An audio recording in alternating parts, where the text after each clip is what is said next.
wabarakatuh. Waalaikumsalam warahmatullahi wabarakatuh.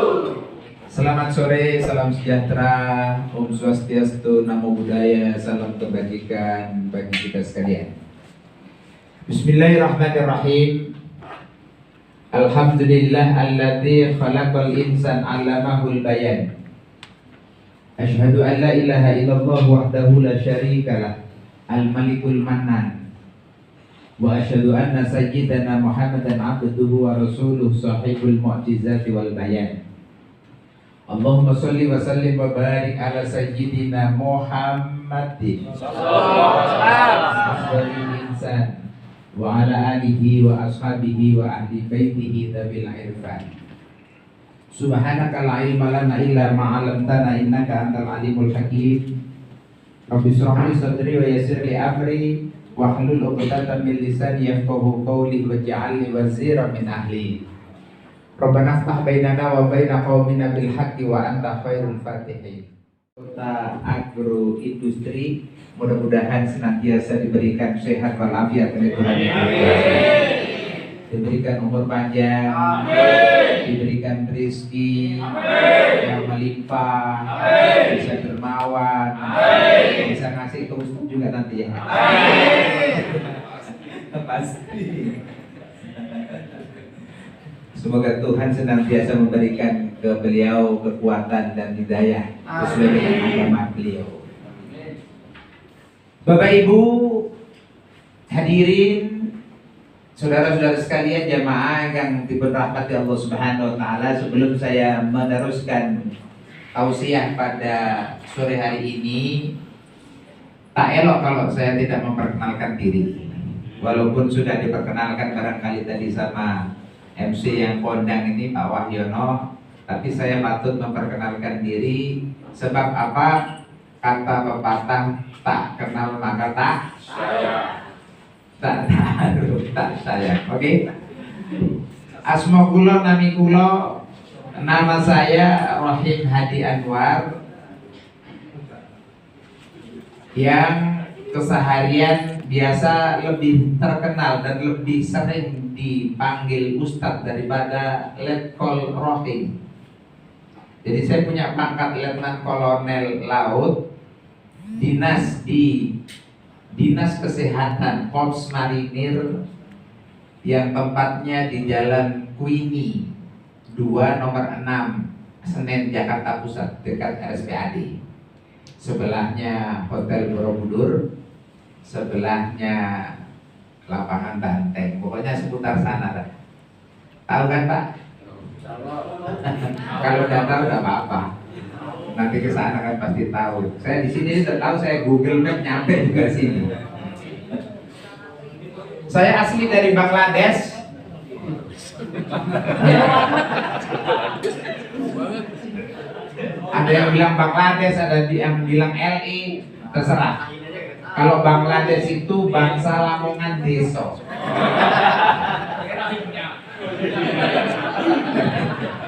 Kalau LA itu Los Angelesnya Indonesia, alias Lamongan asli. Bukan Lenteng Agung ya, bukan Lenteng Agung. Jadi saya asli orang Jawa Timur, asli orang Lamongan.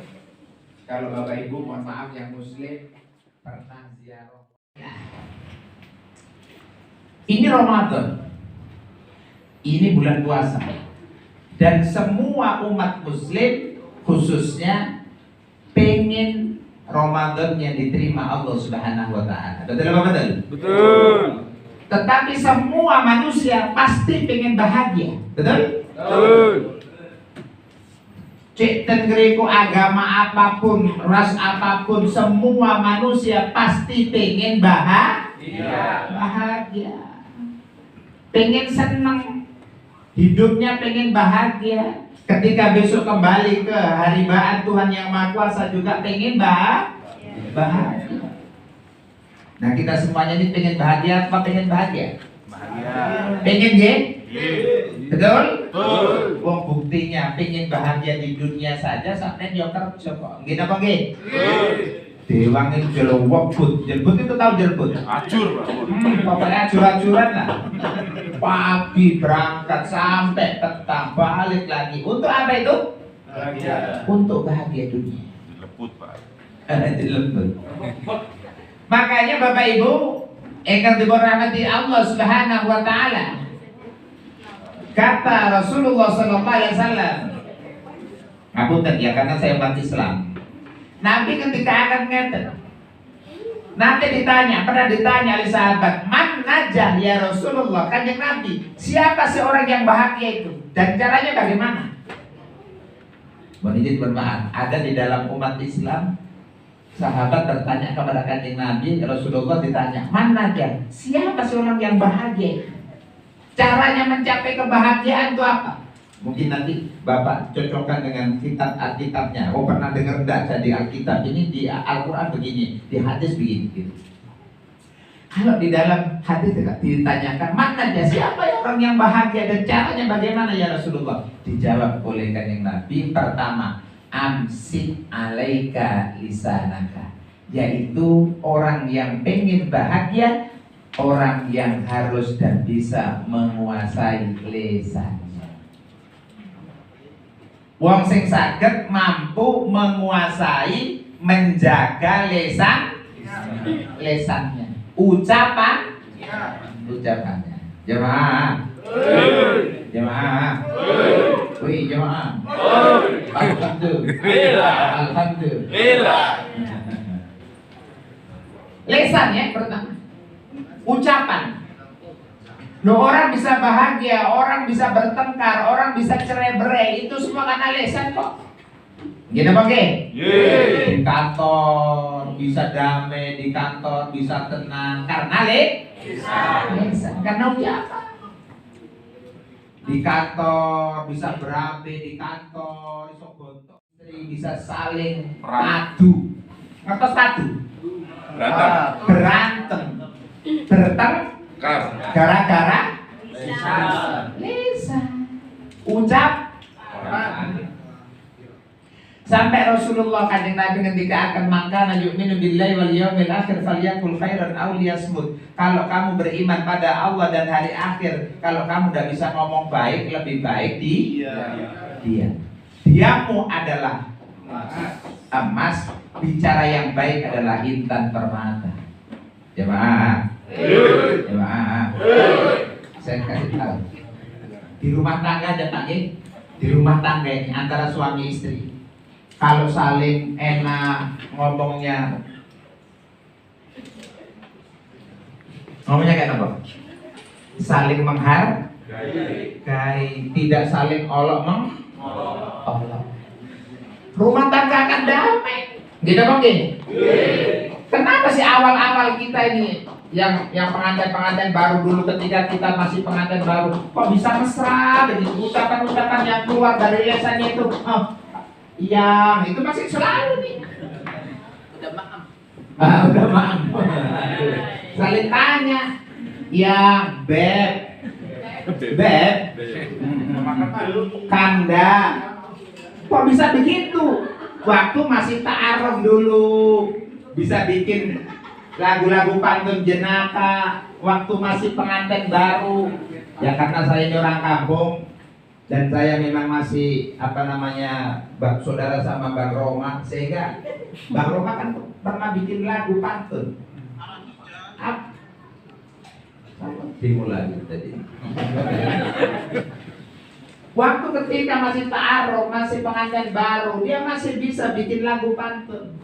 Lagu pantunnya bagaimana? Pantun janda. Kata begini. Banyak bunga di taman. Woi, sana bisa. Cuma satu bupati. Banyak anak perawan, cuman adik yang cantik. Waktu masih taruh, masih waktu pengantin baru. Gitu oke? Banyak buah semangka dibawa dalam sampah. Banyak anak jejaka cuma abang yang tepat. Menjaga lisan, yang kedua menjaga perasaan. Yang ketiga, jangan membuat kerusakan. Baik itu kerusakan secara zahir, artinya barang-barang material, maupun kerusakan secara batin, yaitu rahasia-rahasia. Ya.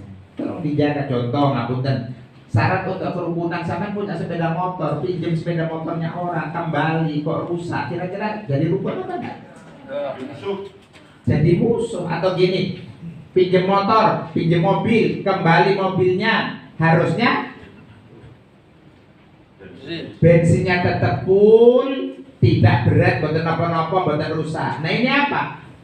Sudah pinjam kembali, rusak, bensin kosong. Nah ini namanya membuat menimbulkan ketidakrukunan.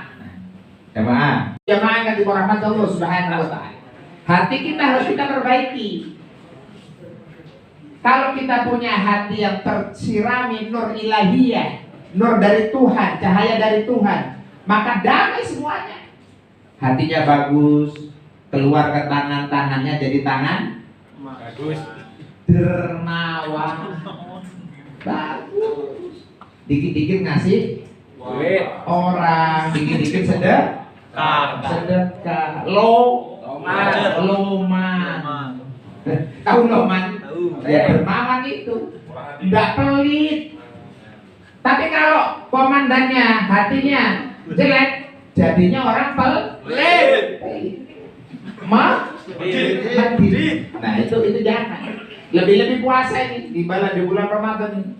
Jangan pelit-pelit, karena semuanya amal ibadah kita dilipat gandakan oleh Allah Tuhan yang Maha Kuasa. Ketika semuanya hati kita baik, maka semuanya baik. Ke mata, matanya jadi mata yang baik. Kalau umat Islam dipakai baca Al-Quran, kalau umat Muslim dipakai baca Alkitab, dipakai sesuatu yang baik. Punya kaki, kakinya baik. Pergi ke gereja, pergi ke masjid, pergi ke pesantren, pergi kemana dan seterusnya, karena baik. Tapi kalau hatinya jelek, punya kaki, kemana? Nah, sudah. Dugem. Gila? Dunia gemetar. Dugem itu dunia gemetar. Karena di dalam kan gemetar gitu ya.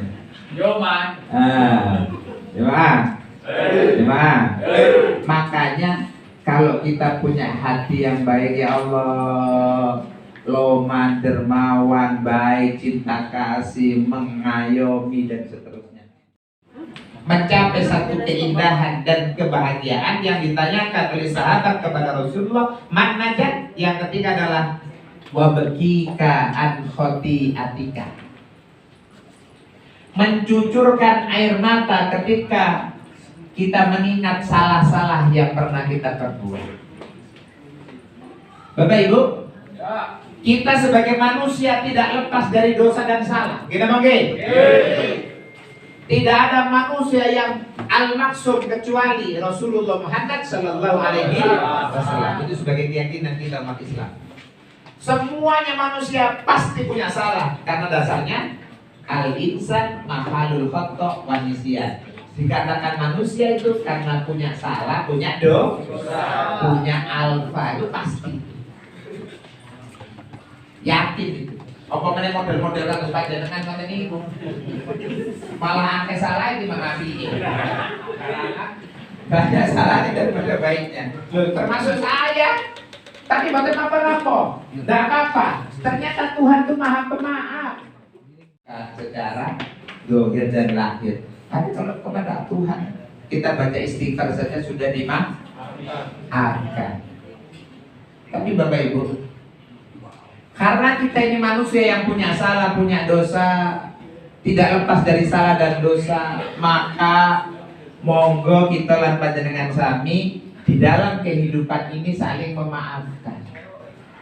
Ketika ada sahabat kita yang salah, jangan enggan dan jangan segan untuk meminta maaf dan memaafkan. Ada bahasanya dan ada bahasa begini. Tuhan saja maha pemaaf. Tapi jangan dibalik. Jangan dibalik. Seumur hidup tiada maaf bagimu. Itu jangan. Kenapa? Karena Tuhan saja memaafkan. Bahkan kalau di dalam keyakinan umat Islam, andaikan ada orang yang tidak pernah salah sama sekali. Andaikan lagi, kok ada umat yang tidak ada salahnya sama sekali. Itu saja Tuhan akan bikin umat baru yang disuruh bikin kesalahan, kemudian disuruh tobat dan dimaafkan. Apa maknanya? Karena Tuhan itu punya sifat Ar-Rahman, Ar-Rahim. Karena Tuhan itu punya dua sifat, Ar-Rahman, Ar-Rahim, maha penyayang, maha pengasih, dan Ghafurur Rahim, mau memaafkan terhadap kesalahan hamba-hambanya. Jadi kalau ada orang ngomong gini, oh kamu nanti tidak dimaafkan sama Tuhan, tidak diampuni sama Tuhan, itu Tuhan marah. Loh dari sopo wong aku duwe pemaaf kok sakarmu dewi ya kamu ngomong. Kata siapa saya tidak memaafkan? Saya punya pemaaf. Makanya ada orang salah karena Tuhan punya prerogatif untuk memaafkan. Jemaah. Jemaah. Wih jemaah. Alhamdulillah. Makanya ada pujian kalau dalam orang Islam. Gila.